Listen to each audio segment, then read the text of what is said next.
Welcome to the Bookish Hour with your hosts, Sarah E. Burr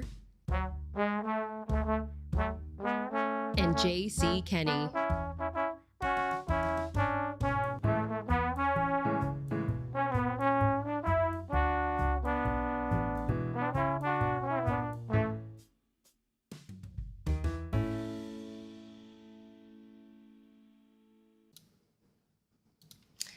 And we are live. Good evening, everyone. Welcome to the Bookish Hour. I am Sarah Burr.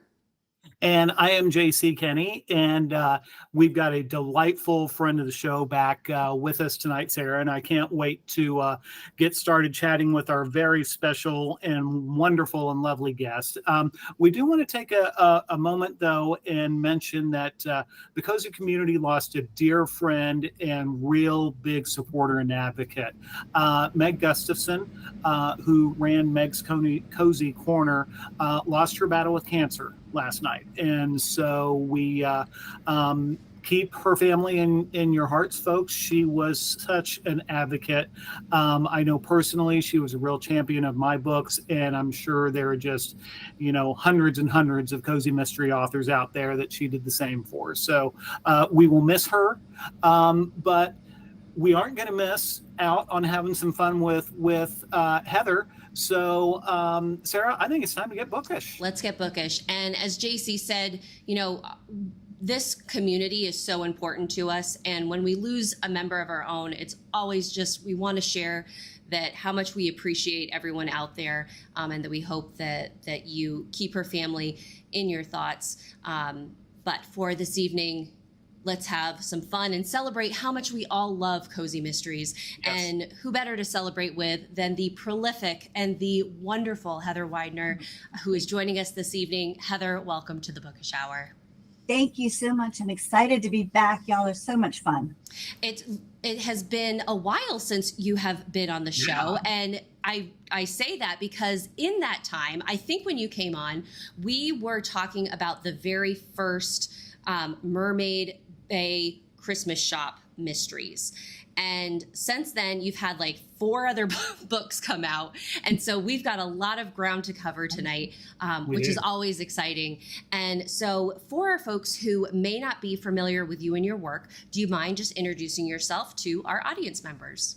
Sure. Hi, I'm Heather Weidner. I live in Central Virginia with my husband and my 2 crazy Jack Russells. And I write the Jules Keene Glamping series, the Mermaid Bay Christmas Shoppe mysteries, the Delanie Fitzgerald Private Eye series, and the brand new one that comes out next year is the Pearly Girls Mysteries. Oh my goodness. So, and you're busy. And all of the titles that you just said just sparked so much joy when just like hearing them. Like the glamping is such just like a fun concept, and the fact that like we have Jules running her own glamping campground, and how did these fun ideas come to how did they come to fruition? How did you think of them?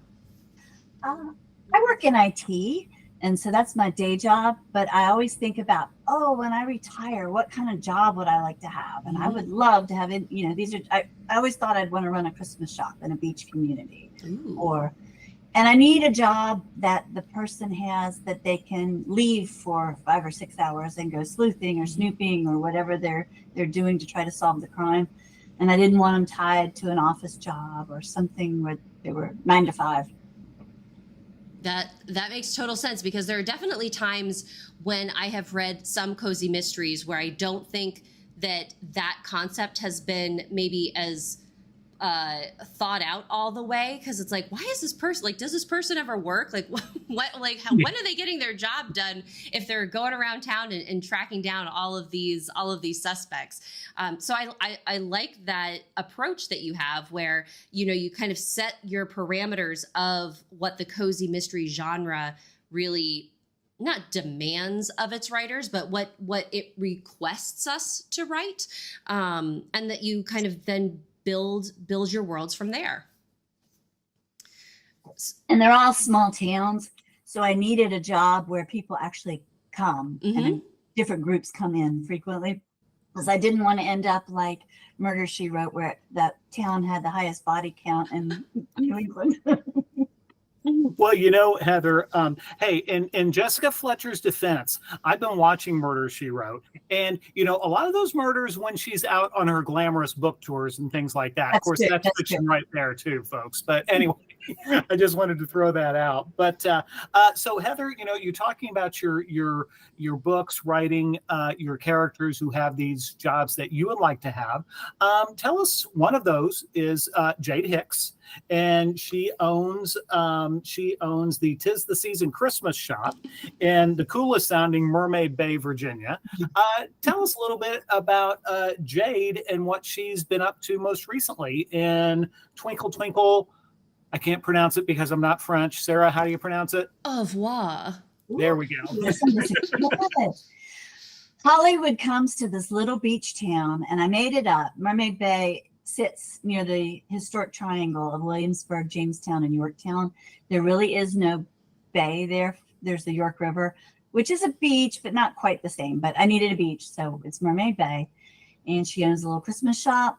The town is rabid about preserving the historical and the quaintness. They don't want big box stores. They don't want condos, mansions. And that was the problem in Sticks and Stones and a Bag of Bones. There was a big controversy about the zoning. In Twinkle, Twinkle, Au revoir, Hollywood comes to town, and I don't think anybody's going to be the same. Everybody wants to be an extra. Everybody wants to get in on the act. It's not quite how it seems. It's not really reality. I absolutely love the concept of Hollywood, even, Hollywood figures, or just like Hollywood, movies, TV shows being kind of woven into that small town cozy mystery feel. I think it's such a cool kind of juxtaposition of personalities and lifestyles. So I want to dig into that a little bit more, Heather. But first, I do want to say hello to our wonderful audience members who are joining us this evening. We've got Farmhouse Reader, Mizan, Annie, DHB, and Mizan saying how much she loves the title Twinkle Twinkle Au revoir. And it's like all of your titles are just like, I have to like kind of shimmy while I'm saying them because they're just so like vivid and fun and just so wonderful. And Chelsea is also popping in to say hello. So with that said, I know I just asked a question about Hollywood, but I want to kind of backtrack really quickly about titles. When you were writing these, when you're getting ready to write a book, is the title kind of already in your mind, or are you pulling it from what is happening to your characters as you're going through the story? A little bit of both. The glamping ones are kind of rhyming, vintage trailers and blackmailers, film crews and rendezvous, Christmas lights and cat fights. And I might have been watching The Tiger King when I read that one. I was going to ask. And then this series has the nursery rhymes gone bad. Sticks and Stones and a Bag of Bones, Twinkle, Twinkle, Au revoir, and a tisket, a tasket, not another casket. Oh my gosh. I love that one. Wow. Bravo. Absolutely love it. Okay. So Hollywood, what was the pull, the drive, the draw to incorporate kind of these larger than life characters into your small town? It's almost like aliens invading. I mean, and the town goes crazy. I mean, they're just starstruck. Everything these stars do are fabulous until they really get to know some of these characters. And it's like, wow, they're very cavalier about things, and there's backstabbing and things that it's the Love Channel, and everybody is so excited because it's such a romantic, My Coastal Valentine is being filmed at the beach, and it's not so lovely after all. So I think it's eye-opening for the town, and I think even though it's a small, cozy little area, I think they grow to appreciate what they have and what they cherish. And then I think hopefully some of that rubbed off on some of the actors. Well, and one of the things I thought was really clever of you, and I'd love to know where you got this idea. Early on, we really get in the story, we get the gist of this dichotomy, because you have the stars and like the producer, they get to stay at the nice B&B. Everybody else, the crew and all those, they're all in the campers and in the tent next to Jade's place. So you really kind of have the separation right from the beginning. So I'd love to hear you tell us, like, where you got that idea and kind of what was behind that, because I think it was really clever to just kind of, without beating us over the head, saying, okay, we've got two separate worlds going on here. And there's some conflict between them, even though they're all the Hollywood types. There's the ones that are doing the work, and then the ones that are the camera, behind in front of the camera. So it's so I needed that dichotomy. And I also had a situation where they were all at the bed and breakfast, and Jade is at the Christmas store. So she does have an empty lot next to her. And I thought, well, what can I do with that empty lot? Wow, if there's a lot of people coming to town, that bed and breakfast can't handle 30 or 50 or 60 people. Plus, that gives her a chance to snoop and to see things she might not should have seen. And prime location for sure. Mm-hmm. Yeah. I like your comment, Heather, where you were talking about, being able to show these different lifestyles and kind of like a different way that people live. Because I have in my book blogger mysteries, one of the main characters, he is a Hollywood action star. And so kind of plopping him down in this small coastal town where, he makes these like kind of snarky remarks about how backward the town is and are we in the 19th century or the 20th century or the 21st century? And just being able to kind of almost go to bat for your setting and being like, no, like actually this is a really great place and we're about to show you why. I think it really like enhances that wholesomeness charm that cozy mystery locations provide us as readers. And the whole Hollywood side was a lot of glitz and glamour, mm-hmm. and it may not be golden all the way through. Mm-hmm. But I think the town embodies what the Love Channel is trying to portray in the filming and in their characters. Now, it may not be real, but I was trying to balance that with, there is love, there is justice, there is reason to care about each other. Mm-hmm. Yeah. And so one of the things while we're talking about your Mermaid Bay books, there you have 4 in that series. Is that correct? 3 comes out, and then they purchased 3 more, so there'll be 6 total. Oh, nice. Excellent. So can you tell us kind of what's, and part of the reason I'm asking this now is we've got so much we want to chat with you about. Can you kind of tell us about, so what's next up? This Jade's most recent one came out earlier this year. What's up next for her? A tisket, a tasket, not another casket. The town decides to have a fireworks competition, and the winner gets the Memorial Day and the 4th of July contract for the town to have. And then the town gets the 3 shows, and the kids vote and the town votes. But there's a lot of rivalry between the teams, and of course somebody ends up dead under the pier, and it just starts all over again. This town just has a reputation, and it's a magnet for these situations. And then the one after that is called Life is But a Scream, and a Comic-Con comes to town. Oh, wow. Oh, nice. And I don't know if the town will ever be the same. Hollywood was one thing, but the Comic-Con just turns everything upside down. Yes, those that I would include myself within that crew, but they can they know how to have fun. They do. I mean, all of the different festivals that you kind of have these events kind of navigating around are just, they must be so fun to come up with and to sit down and brainstorm. But let's talk a little bit about Jade and her group of friends and touch on them and kind of, where in Twinkle Twinkle Au Revoir, how have Jade and her relationships kind of progressed from book 1 to book 2? She's in a interesting position because she's the owner and the boss, but her aunt helps her, Lorelai, and she's a free spirit. So, she will do things and apologize first or later and, ask for forgiveness. So she's kind of the free spirit of the, let's see how far I can push the envelope. And then there's Peppermint Patty, who's the cheerleader for the entire town. So, and she's just happiness and glitter always. And we have her romantic sheriff, who's the love interest.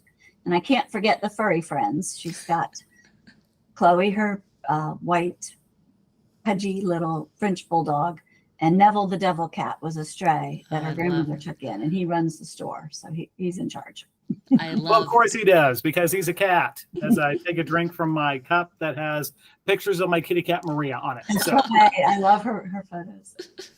So you have, so you mentioned furry friends. You're very much known for incorporating your furry companions into your book series. And so moving to the Jules Keene Glamping series, which also has a little sprinkle of Hollywood in book 2, if I'm not mistaken. There's some rendezvous. Yeah. So how did you kind of balance having these Hollywood elements in your books, but giving readers just like a totally different experience so that they're like in, they completely know that they're in for like a different ride? It's a lot of fun. I mean, I love to incorporate things that I'm interested in and I want to research and do. Virginia for a long time has been the movie capital. They film a lot of big productions here because it's cheaper. It's cheaper than Washington, New York, things like that. So sometimes, my husband was an extra in the, it was a sequel for Silence of the Lambs. They filmed that here. Oh, Red Dragon? No, the one with Animal. I know what you're talking about. I still have nightmares about Silence of the Lambs, by the way. I know. I saw him in it, and then I left because he's in like the first 3 seconds. Oh, that's too funny. That's so cool. But they're always filming movies here. And Charlie Sheen's big secret with the Madam was it hit all the movies, and it hit the Gossip Mill when he was in town filming. So we were downtown watching my friend's son be an extra in that movie. So there's always something going on. That's so exciting. So you're able to really you're really able to pull from experience and to like have a little bit of that insider's look into like how a movie set or how a TV show set is run. And any mistakes are my own because I needed to speed up the plot or slow it down. So it might, my father is a former police officer. He's retired and he's always, you can't get DNA that quickly. And he's but it's a book and I only have so many chapters and it can't go on for 12 months. I know. I was actually literally listening to a podcast today where the DNA evidence took like 14 months for them to establish. And I'm like, I know that DNA takes a long time to get, but it's like 14 months just seems like a ridiculous amount of time. So I think that you're allowed a little artistic license when it comes to the cozy mystery. And that brings up a question I'd love to follow up on, Heather. So to Sarah's point, we kind of sometimes, in service of the story, play fast and loose with reality. For example, DNA tests or autopsy results. As a cop kid, was there ever a problem for you wrestling with, I know over here is reality, but this is really how I want the story to work out, and getting those two to come together? Especially with a non-law enforcement sleuth. I mean, she's an amateur sleuth. I want justice, and I say that in the books. There's always justice, whether she solves it or whether she helps the police solve it. And I don't want her stumbling into it. I mean, I really want her to she's thought it through, she's figured it out, she's done her search.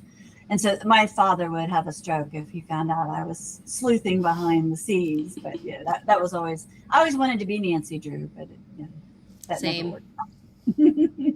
Or Batgirl. Batgirl was my other choice. But, I definitely know that I have written myself into some kind of vexing not plot holes, they're just like plot mountains because I have to like climb over them to get through the problem, where you have to balance that. Okay, what are the police in reality doing at this time versus what can my sleuth accomplish? And I think that the one thing that we have to our advantage is that we are able to operate at a much faster speed because we don't have any like bureaucracy that we have to deal with.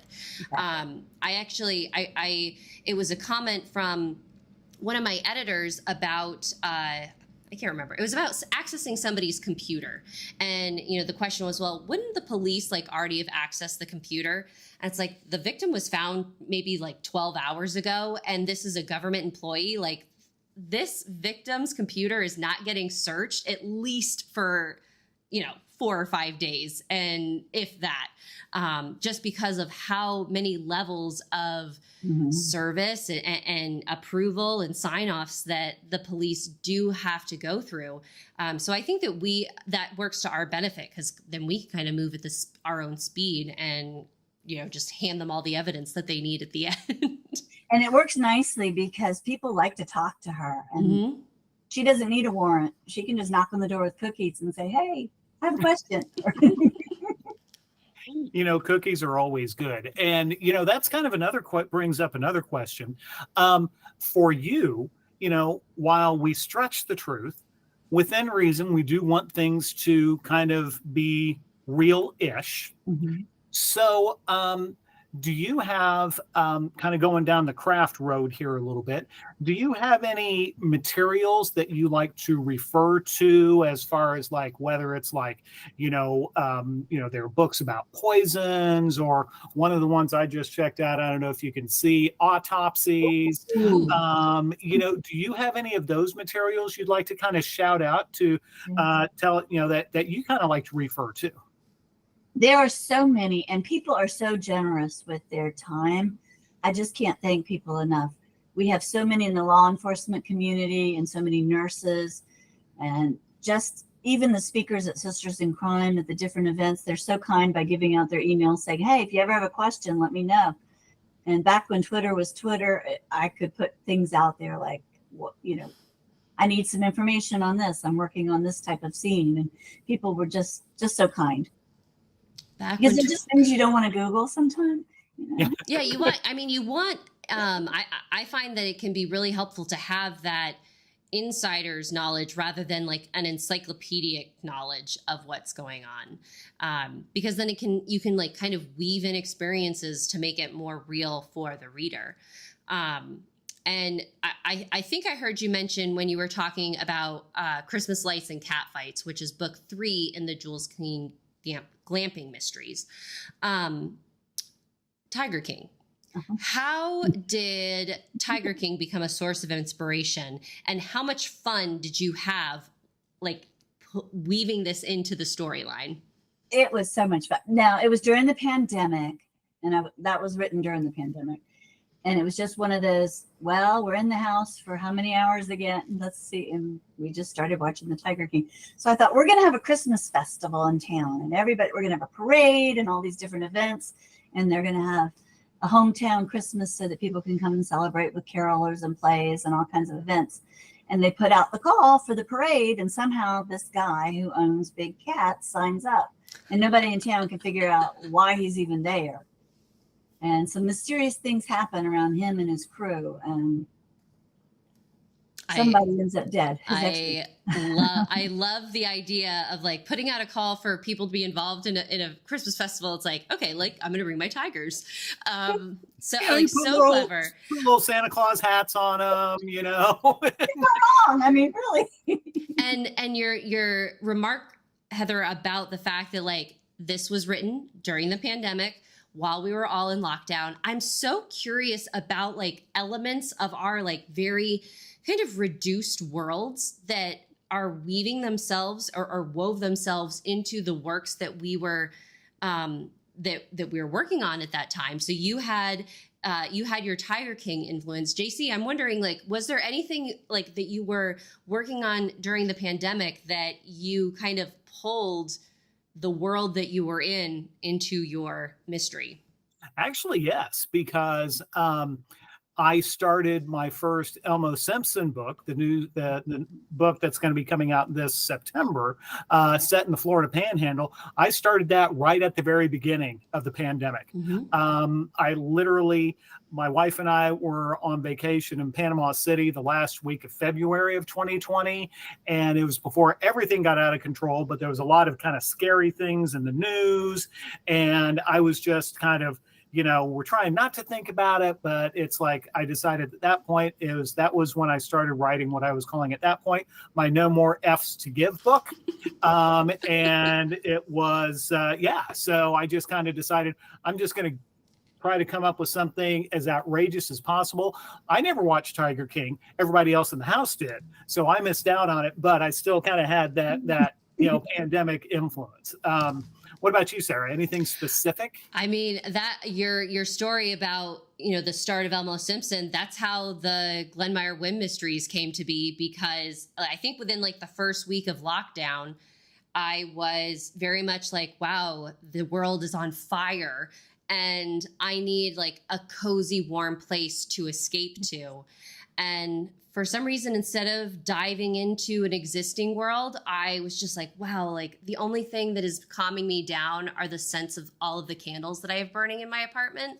And it's like, oh, like I have so many candles. I wish I knew how to make them. And then it was like, oh, like what if I had a book about a candle maker? And then it just like went off from there. So it's like, I see like all of us, like all have that pandemic moment and that pandemic influence in our writing, which, how terrible the situation was, to know that good things came from it is a little heartening and a little hopeful. So, yeah. And I do want to say that something that is kind of disheartening is that we're about half past the hour, which means we only have about a half hour left, which is sad. But on the other side of the coin, something very exciting, because Heather is so fabulous. She has graciously offered a little giveaway for y'all tonight. Woo! Sarah, tell us about it. Yes, Heather is generously giving away a ebook copy of Twinkle Twinkle Au Revoir to one lucky winner who is watching us live this evening. Heather, Would you like to tell our viewers what word they should type into the Google chat to enter into the giveaway? How about Christmas?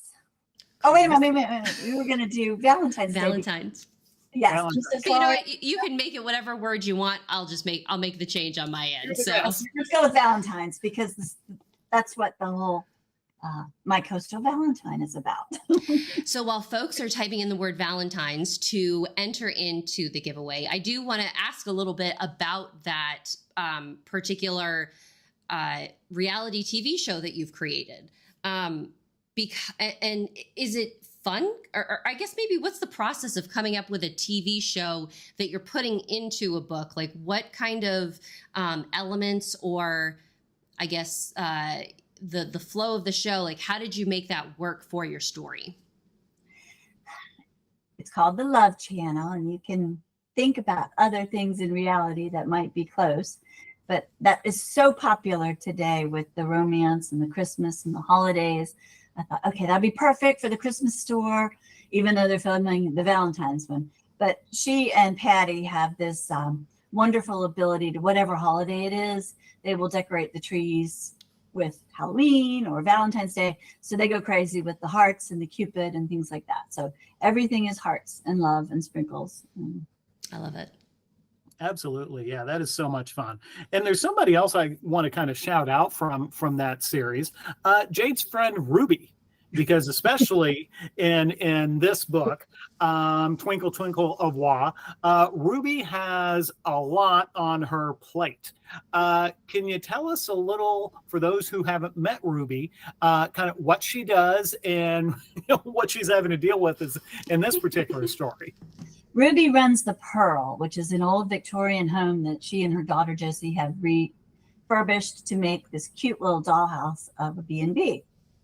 And she likes everything to be perfect and to run smoothly and not to have chaos and not to have screaming and anything like that. So this is just putting her over the edge. And so that's why she calls Jade, because Jade is normal and even keeled, and she thinks Jade can help her with these horrible Hollywood types that are so demanding. And one is an Instagrammer, and she's got this massive following. And she's always criticizing the bed and breakfast. She doesn't like the thread count. She doesn't like the light bulb. She doesn't like the chocolate. And that's just sending poor Ruby over the edge. And she's ready for Hollywood to leave. I think the way that you described Ruby as liking to be in control, liking things to be perfect, is like, a woman after my own heart. But poor thing, she needs a vacation after this one. And then when the body ends up in her bed and breakfast, she's just beside herself. That could put a damper on things. Yeah. All right. So switching again gears to Jules, and because you mentioned people needing to go on a vacation, Jules has got a lot of people coming to her place for vacation. Who are some of the favorite kind of, maybe not even supporting characters, but just folks who have passed by or passed through the glamping campground that have really made an impression with you or made an impression with readers? A lot of them are just side characters where they don't get a name, or they'll get a family name, or it's a group and they're in and out and they're checking in and doing things. I was at an IT conference about 6 years ago, and it was at the beginning of the Bluetooth, and everything was going Bluetooth. And they went in and talked about the security and how things could be hijacked, like Vice President. Oh, his name just went out of my head. He had a heart problem, and then they put in a pacemaker. So Cheney. Cheney, thank you. It just went right out of my head. They took the Bluetooth off of that because it could be hijacked. I remember seeing, and I don't remember what show it was, but I remember watching an episode where basically the bad guys found out that the politician had a pacemaker, and they were able to intercept the Wi-Fi connection kind of thing. And so they killed the politician off. It was like, whoa, I had no idea. So that became the whole premise of the story for the Vintage Trailers and Blackmailers. And he's just a horrible person that would blackmail people who need devices. They need insulin pumps and they need pacemakers. And so that was kind of, he came in as an author and he told people to leave him alone. He was writing his book, but he was really blackmailing people. And I thought, you know what? Justice needs to be done. We have to fix this. So he was found in the woods in his red thong. So I vividly remember that scene. I was like, that is a way to go. So speaking of like the murders, that since you've written so many at this point, Heather, do you have like a favorite way to go about having your crimes be committed? Do you like poisons? Do you like odd objects, or what's your favorite route to go? And this is all theoretical writing purposes. Theoretical purposes. My husband's downstairs. He's fine. They did ask him one time if he was afraid of me, and he said no, but I've never bought her steak knives either. So, I'm a cop's kid. Guns and stabbing are messy. This is a cozy, and all of that happens off stage. So there's just the body. I strangle a lot of people. There's a lot of poison.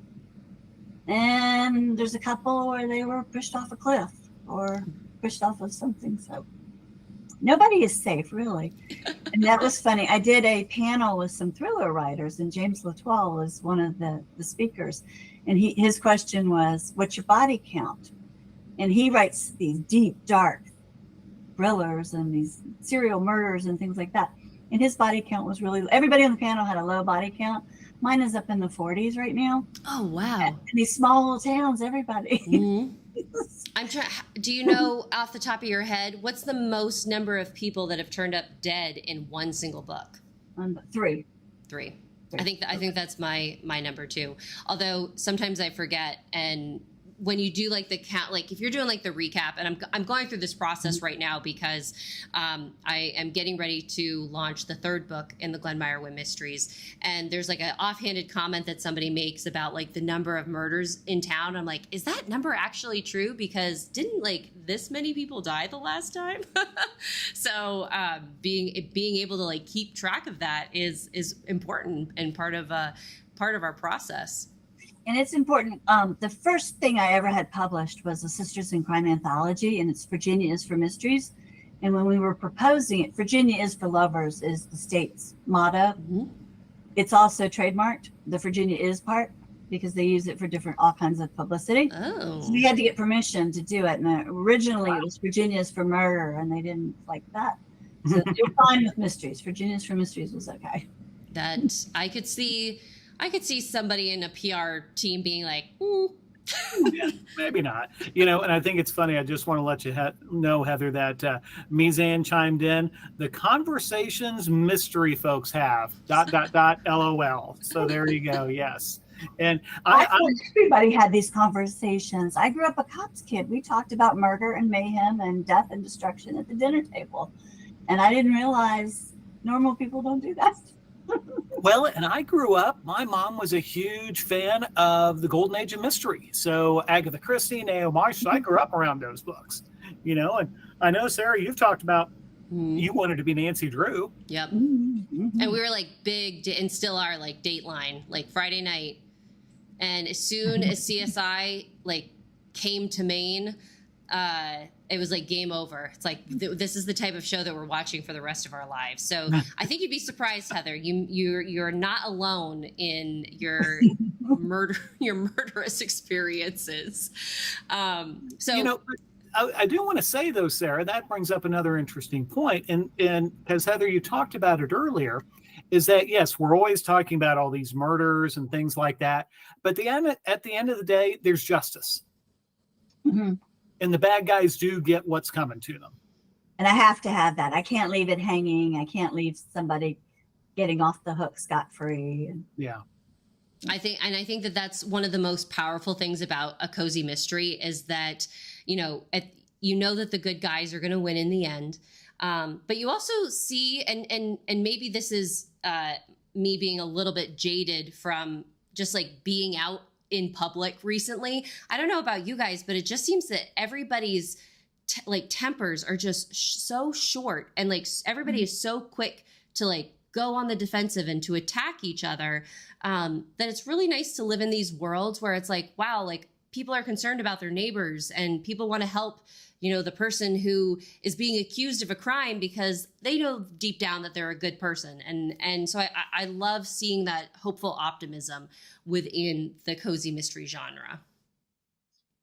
And it's a world, especially, I mean, I keep going back to the pandemic, but it is true. I mean, that was a time where I didn't want to watch the news, and I didn't want to watch any more of the death tolls, and it was scary. Mm-hmm. And so it was nice to retreat to my little cozy corner of the world. And you have a new world that you are getting ready to launch in the Pearly Girls Mysteries. I know you mentioned them coming out next year, but any chance you'd like to share a little bit about what's in store for this brand new series that you have in the works? Yes, I'm really excited. This is a whole different world for me. I'm Gen X, so that's full disclosure. My sleuth. The only way to be. My sleuth is Gen Z, maybe early or late Gen millennial, but her grandmother dies and leaves her an events facility in the Blue Ridge Mountains. They have weddings, they have concerts, they have just different events. It has a cave on the property. It used to have a honky tonk back during the 20s and the 30s, and it was kind of a swinging place for a small little town. And when her grandmother passed away, her grandmother's friends, who are similar to the Golden Girls, help her with the business. They help her with decorating and planning and things like that to keep the business going.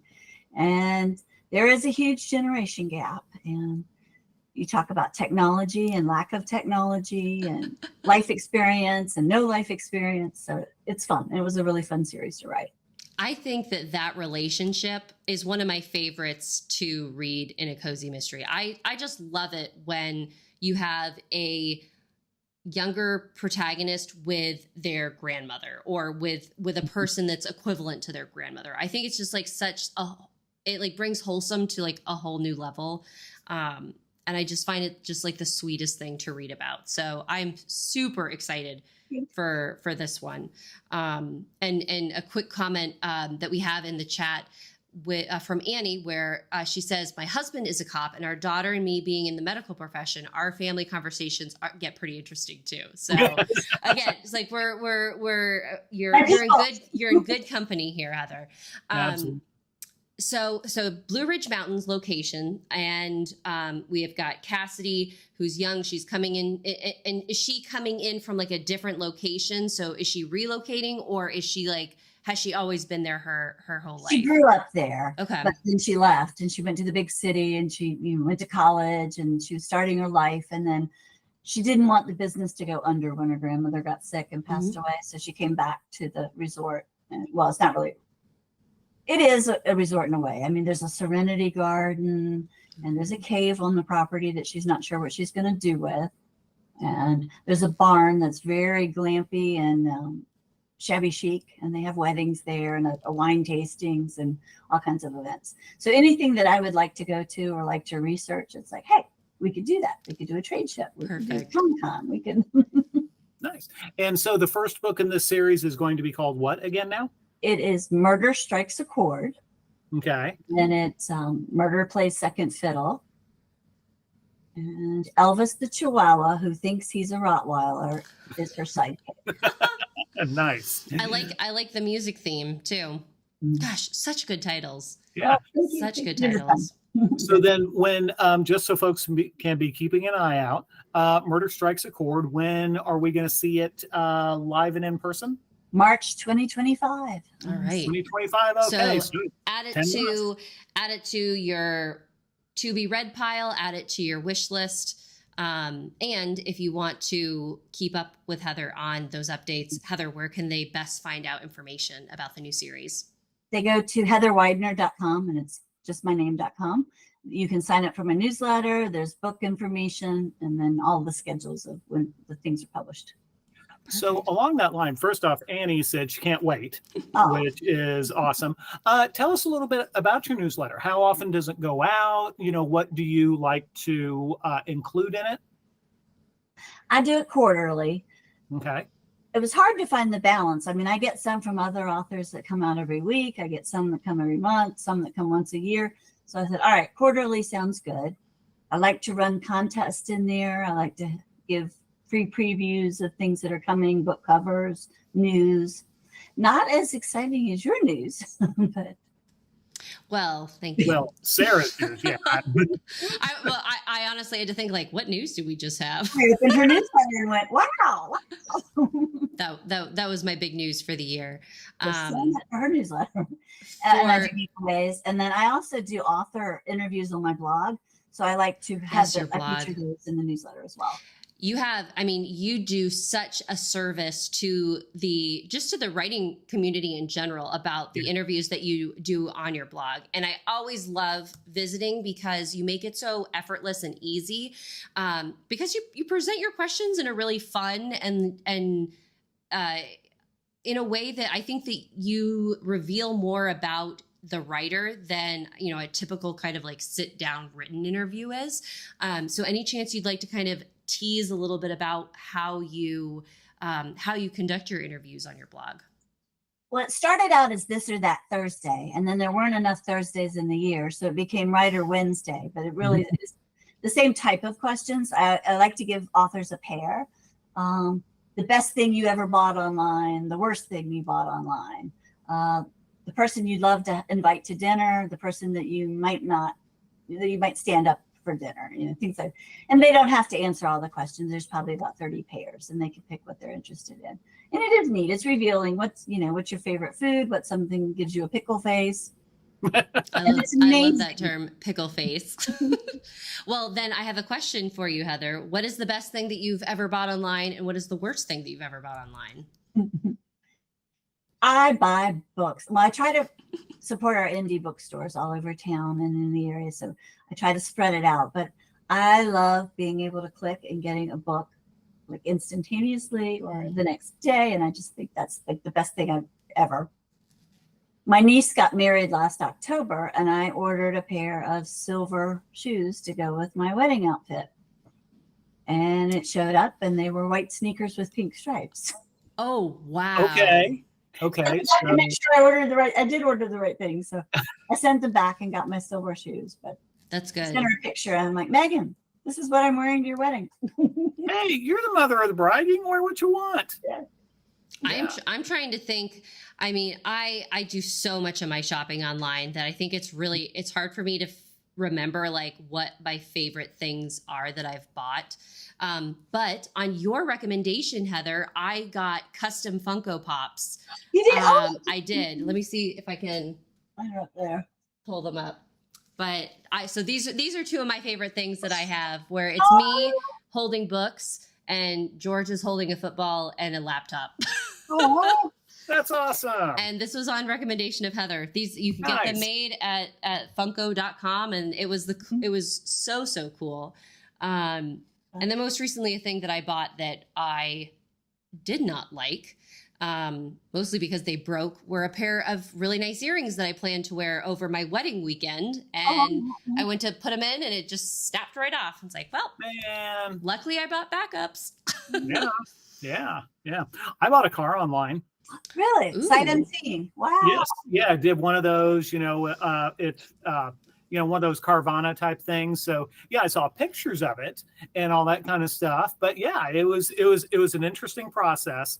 And when I actually took possession of the car, I had 7 days where, if anything came up, if I didn't like it or something like that, I could return it. Mhm. So, it's been a year and I'm very happy with it. So, it's kind of one of those deals that's still a little bit, spending, a few $1,000s on something basically sight unseen was a bit of a gamble, but it's worked out so far.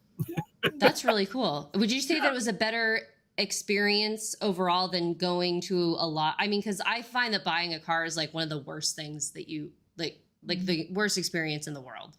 Yes, and my wife and I, we are both very much in the camp that we buy a car, we're going to drive it for as long as we can, and basically until it's not worth, basically until the wheels fall off, kind of thing.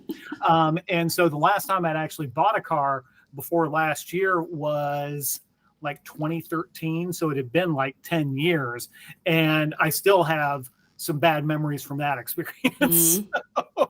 Yeah. Well, folks, I tell you what, not to talk too much about what we bought online and what we haven't. Time's running short, which is a bummer. Want to remind you, if you haven't done so yet, Heather, what is the fabulous fabulous giveaway you are offering tonight? Oh, we're going to do an ebook of Twinkle, Twinkle, Au Revoir. Yes. So if you haven't done so yet, the magic word is... Valentine's. I had to remember it. Yeah. So please if you haven't done so yet, please put that in the chat. And then at the end of the show, Sarah's going to do her little magic like she always does to pull a winner. So you got a few minutes for that. So before we wrap things up, Heather, are you going to be out in the wild where people can see you anytime soon? Or in addition to your newsletter, how can folks touch base with you? Oh, I'm all around Central Virginia, Maryland, every once in a while, North Carolina. That's great. Do you have are there any like specific events that you have on your calendar that we can direct people to? I'll be at the South Norfolk Library in Chesapeake, Virginia on Saturday. They're having their Murder and Mayhem Festival. Ooh, fun. And let's see what else is coming. A lot of online thing, a lot of Facebook takeovers. So if you go to my website, all the events are listed there. Perfect. Okay. Your Excellent. fabulous podcast. This is such a treat. So thank you. Well, we're always glad to catch up and see what you have going on in your writing world, because you keep busy. So there's always something new to talk about. So as we kind of begin wrapping up the show, we always like to touch base about what we're reading, what we're consuming, listening, watching, what's entertaining us lately that we can recommend to our viewers. We've already recommended that books and cars and Funko Pops are great online purchases. But what else do you have that you can share with us? I am back in my cozy phase. I go from thriller to dark suspense, and then I have to go back to puppies and kitties with cozy. So I am reading Tara Lush's coffee shop series. Oh, fun. Nice. Have you met Tara? No, I haven't. No. She is delightful. You know, she's a hoot online, and she's even better in person. I got to meet her last year. Tara Lush, folks. You can't go wrong with her, the person, as well as her books. And it's such a fun series. And then her new one is it's a cozy sort of, but it's a little edgy. Mm-hmm. They're gator wrestlers in Florida. Yeah. It's awesome. And that reminded me of your book, so I'm excited to read yours too. I can't wait. Yeah, that comes out.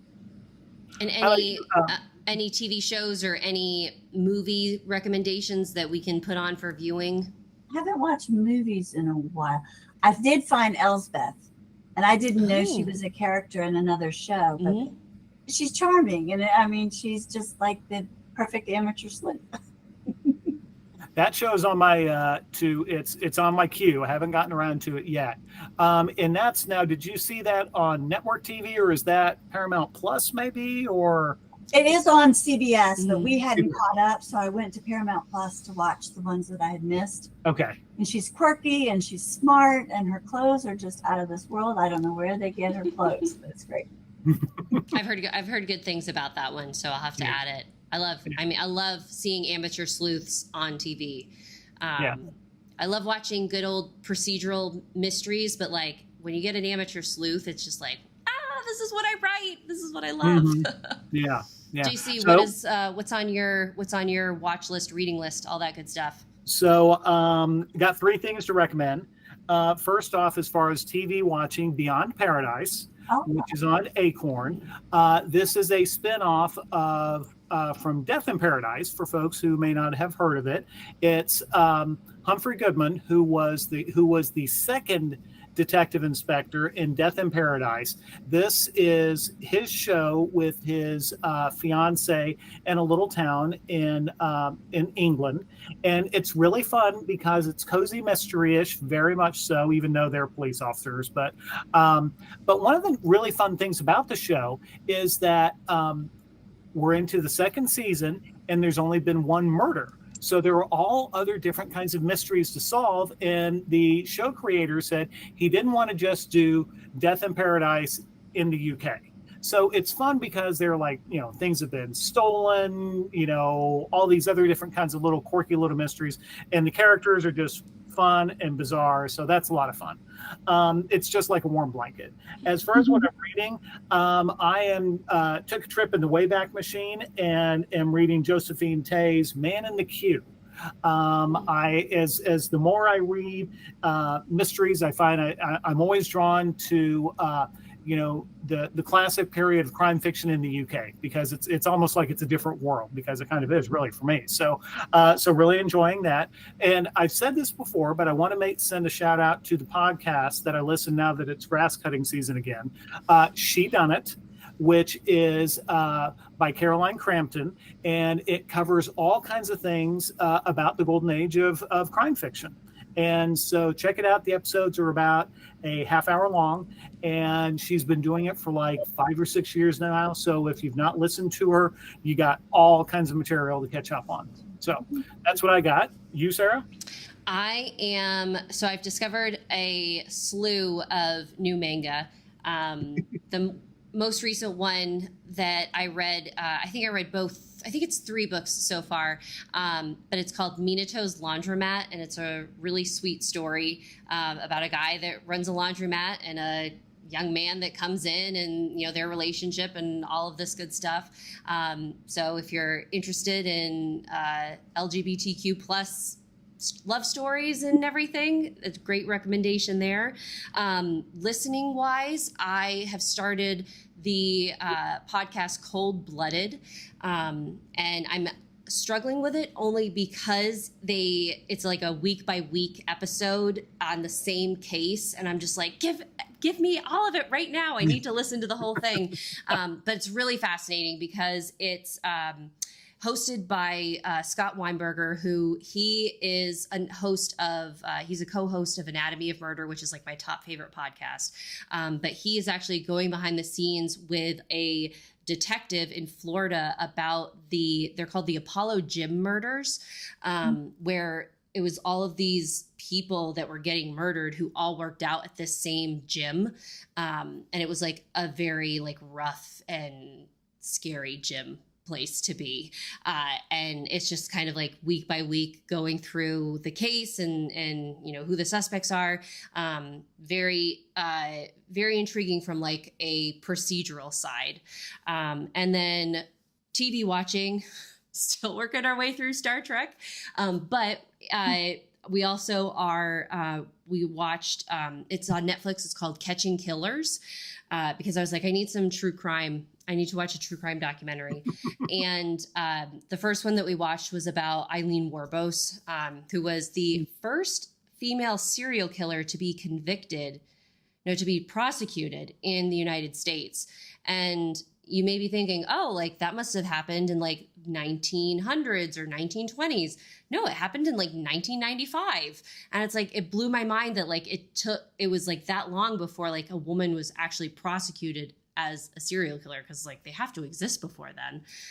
So I don't know what was Lizzie going Borden, on. anybody? Yeah. So it's just like, it was fascinating to just like see hear from the detectives and the sheriff and everybody. It was a really cool presentation of the information. So I'm excited to keep watching the other serial killers that they highlight on the show. So that was a lot of heavy recommendations on my end, but. Well, and Mizanne, thank you very much. Mizanne has a couple of recommendations for us. Ooh. She's reading The Man in Lower 10 by Mary Roberts Reinhardt. And also she's been watching the Darrow and Darrow Mysteries on Hallmark. Ooh. So a couple other recommendations there for you too. I gotta get the Hallmark Mystery Channel, because it seems like there would be a lot of like good cozy mysteries there. Because I think what is it? Kate Carlisle's Shannon Hammer mysteries, I think were adapted into a TV show, if I'm not mistaken. Yeah. She's like, she does construction work on houses. So wonderful. We got lots of things to add to our list, which is always a bonus. And another bonus that we have is getting ready to announce the winner of our ebook giveaway. Heather, the best way, do you want me to email you the winner's email information? Does that work? Sure. Yeah. Just name and an email. That's perfect. Perfect. All right. So with that being said, the winner of our giveaway this evening with the magic word of Valentine's is Mizanne. Congratulations. Hey, there you go. Winning combination there. Yeah. So Mizanne, if you have a different email that you would like Heather to use, feel free to send that my way, or I can just send your information on to her, as you have definitely have your contact info from all of your past support here at the Bookish Hour. So fabulous. Congratulations. You're going to love it. I mean, with a name like Twinkle Twinkle Au Revoir, who wouldn't? And I urge you to like not shake your shoulders when you talk about like, this is the book that I'm reading. I can't. I have to like hold them down. Well, this has just been joyful. Heather, it's always delightful to catch up with you. And I'm glad that we all got to see each other in person at Malice Domestic. This is our first Bookish Hour back since we had our Bookish Hour live at Malice Domestic. And for folks here who were not at the conference, we actually uploaded our interview that we did with Lori R. King, El Casamino, and S.J. Roseanne to our channel so that you can watch it at your leisure. Always wonderful to talk cozy mysteries, and with all your projects that you have going on, Heather, thank you for taking the time out of your schedule to be here with us this evening. Thank you. And y'all are so amazing and so welcoming and wonderful. So I appreciate it. Well, we love to hear for it. the meme queen, who is Heather Weidner. If y'all don't know, you got to be following her online, because your day will improve. That's all I'm going to say. Now go do it. Yes. If you need some chuckles, that's Heather is where to start. Because boy, you've got some good ones where I just like, and I shoot them off to my friends. I'm like, oh my gosh, this is me right now. Or, oh my gosh, this reminds me of such and such. And it's always a good experience. So great books, great sense of humor. And we look forward to having you back on the show when the Pearly Girls Mysteries hits bookshelves. Yes. And we can chat more about Cassidy and her group of Golden Girl grandmas, which just can't wait. Sounds like so much fun. Turns it upside down. She's the voice of reason, and they're the ones getting arrested. So you know what? I can believe it. I think that I'm so excited to see where this series goes. So we hope that you'll stop by when the time comes. Yes. Yeah. All right. And folks, also want to quick remind you, Sarah does the lion's share of this work. There's a lot of time that's put into it. We appreciate your support. And one way you can show that support is, subscribe, click like. The more people who follow us and hang out with us, the better for the mystery community. And it makes all of Sarah's hard work that much worth it. It makes it so YouTube will help us eat when we have problems. So well, yeah, there's that too. Yeah, so that definitely makes it easier. But yes, and to those who joined us here this evening live, it's always a pleasure to chat with you and hear your feedback and all the good stuff that you share with us this evening. We will be back, I think, next week with a bookish moment. So stay tuned for more information. And until then, stay bookish, everybody. Have a great evening. Bye. Thank you.